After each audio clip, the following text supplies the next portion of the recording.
Good afternoon, Mr. and Mrs. Carter. We're here to discuss Sophie's speech and language evaluation results. So here's a copy of your parental rights and 30-some pages that basically talks about how we can't do anything without your permission. So as we previously had stated in the last meeting, we gave her a language and speech sound production assessment test. It was administered and we got consent from you guys. So this is just to talk about the results of those tests. She was given the Goldman-Fristow, which is a test of articulation of speech sounds and words in different positions of those words, and her standard score was less than 40, so that puts her less than 1%, meaning about 99% of peers scored better than she did on that test, and that puts her below 2 or more standard deviations below the mean, which is about 85 to 100. That's the average range that we try to get kids in for those scores. And then we gave her a language assessment test, the SELF, and her core language was again a 40, and her her percentile rank was 0.1%, which again shows about 99% of her peers scored better than she did on that. So her sounds that she had difficulty producing included L, R, TH, V, S, Z, L blends and R blends and S blends.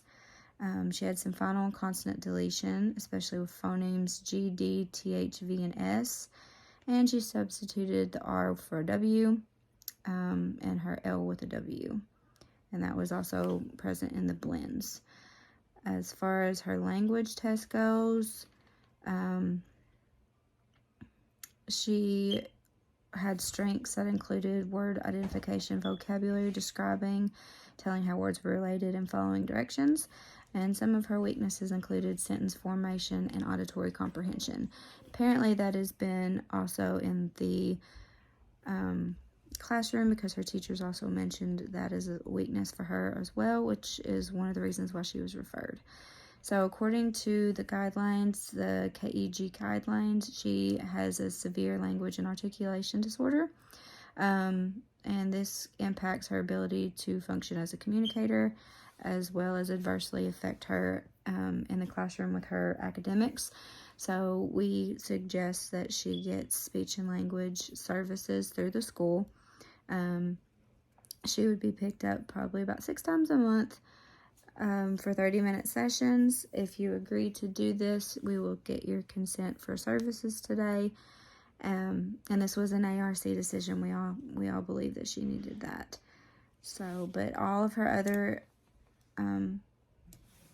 skills, like her voice, her pragmatics, and fluency, they are all typical. She did have an oral MEC exam, and it was unremarkable, meaning there was no kind of issues with dentation or how she says any of the placements in her mouth, which, you know, sometimes that could make an issue with how somebody articulates a sound if their oral motor isn't within normal limits.